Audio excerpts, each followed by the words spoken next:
Salut à tous, c'est Kenny3D pour Quality Design. Donc on se retrouve pour une nouvelle vidéo tutoriel sur Blender. Alors dans cette vidéo, nous allons voir comment créer des fluides sur Blender. Donc si vous aimez bien ce système, je vais essayer de faire ça, c'est de donner le rendu avant la fin de la vidéo. Donc là, le rendu, sans les textures ni rien, enfin juste comme ça, avec la vue de caméra, ça va être plus ou moins ceci. Hop, voilà, donc je lance.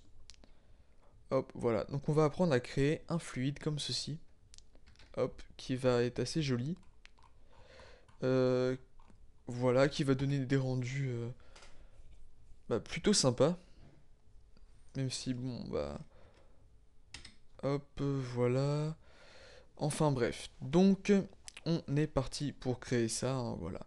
Donc hop, on va faire File, News, voilà. Donc on a notre cube. Et pour une fois, le cube, justement, on va... Eh bien justement, on va pas le casser, on va pas le supprimer.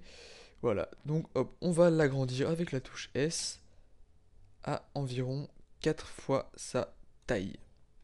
Donc là, je l'ai fait avec une pour l'exemple, mais bon, on va le faire à 4 fois sa taille. Donc on va le dupliquer avec Shift D et le laisser au même endroit. Donc après, on l'aplatit.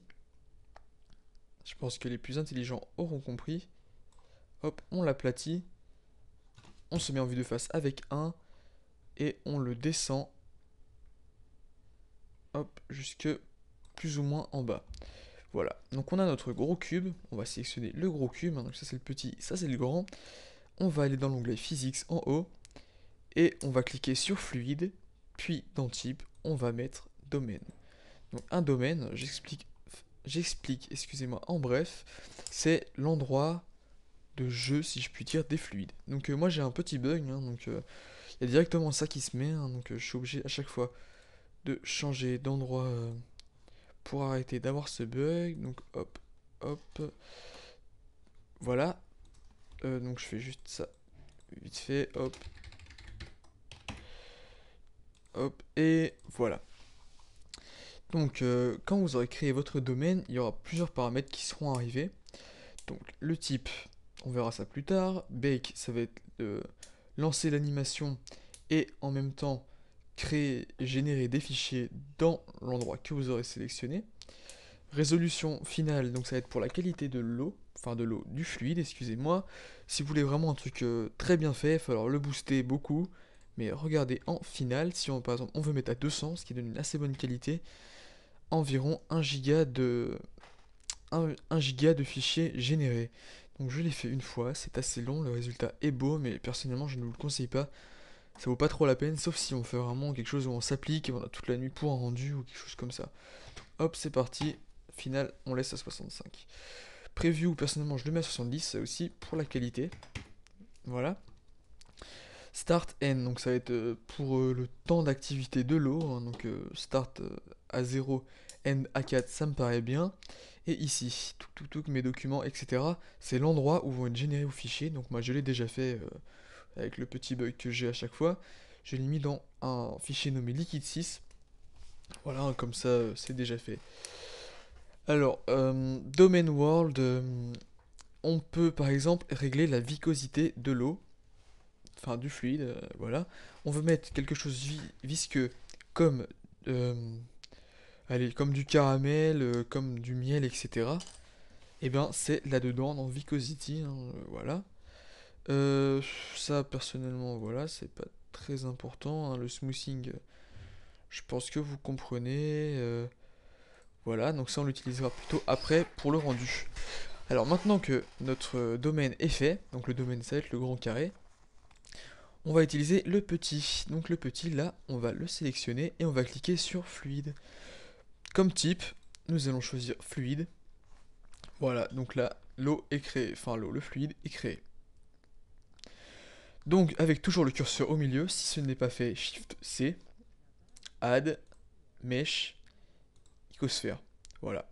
Donc on passe en mode fil de fer avec la touche Z et on va le mettre un peu plus en haut. Voilà, hein. Voilà, donc Elle est pas trop grande, non, ça va en fait. On va créer une belle explosion d'eau. Donc on va la rendre un peu plus petite hein, pour que l'eau puisse vraiment enfin, aller vraiment loin. Voilà. Donc toujours avec cette icosphère sélectionnée, on va cliquer sur fluide, toujours dans l'onglet physics, fluide, type, et on choisit fluide. Alors juste comme ça, un petit topo sur les types. Alors, outflow, ça va être simplement pour retirer de l'eau, par exemple, quand vous mettez de l'eau dans une baignoire et que vous la retirez, ça fait un espèce de petit tourbillon en retirant l'eau. Bah, c'est la simulation de ça. Inflow, bah, c'est le contraire de outflow, hein, ça rajoute de l'eau. Obstacle, c'est si par exemple vous voulez faire une scène romantique avec quelqu'un en train de pleurer au bord de la mer qui met ses pieds dedans et que le fluide tapote sur ses pieds. Donc l'eau, là, l'eau de la mer tapote sur ses pieds sans passer à travers. Il faudra choisir obstacle. Fluide, c'est ce qu'on va utiliser, hein, donc fluide, hop, ça crée de l'eau. Et domaine, nous l'avons déjà vu. Known, bah c'est non, c'est rien du tout. Alors, fluide. Voilà, donc voilà, il est mis en fluide. Alors maintenant, on va sélectionner le domaine, donc le grand carré. Et hop, ici, domaine, etc. On laisse domaine. Et on va cliquer sur Bake après avoir fait quelques petits réglages. Donc là, l'émetteur, on va les mettre à 3. Sachant que un cube fait... Non, en fait, non. On va mettre l'émetteur à 12 si vous avez fait comme moi. Bah 10, ok. Sachant qu'un cube, ça fait environ 0,5 mètres. C'est juste pour faire un petit calcul comme ça pour les particules, etc. Donc on peut pas aller plus haut, dommage. J'avais jamais fait un truc aussi grand. Voilà. Donc eh ben, on va cliquer sur Bake Rake Memory. Hein, donc vérifiez bien que votre dossier de destination est bien celui-là. Donc pendant la génération, je ne ferai pas de coupure parce que c'est assez bref. Donc pour avoir une génération rapide, surtout ne faites pas la même bêtise que moi, c'est-à-dire de laisser les frames aller jusqu'à 250. Notre simulation de fluide, elle nous intéresse jusqu'à quoi 45 frames, 50. Donc on va mettre la end ici à 50. Voilà. Non, voire même à 45, hein, voilà, comme ça la génération de fichiers ne sera pas trop longue, voilà. Donc on va cliquer sur Bake Rake Memory. Voilà, donc si on va dans le dossier de destination, voilà, le magnifique poste de travail de Windows XP, hop, voilà.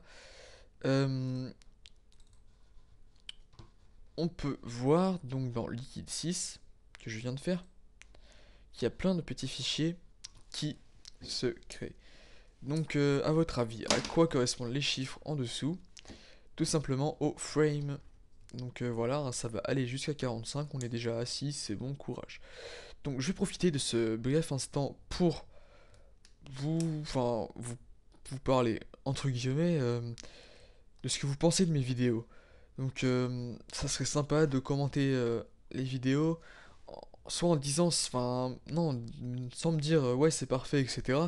Mais en me disant par exemple s'il y a un petit défaut, des grésillements dans mon micro, du bruit chez moi ou quelque chose comme ça, bah dites-moi. Si par exemple la vidéo manque de son, manque de musique, je sais pas, si je parle un peu trop, je parle pas assez, enfin ça m'étonnerait quand même. Euh, donc voilà, surtout n'hésitez pas à me dire ces petites choses-là parce que franchement ça m'intéresse et je vais tout faire pour améliorer ça. Hop, on va voir où ça en est. Liquid 6, c'est à... Hop.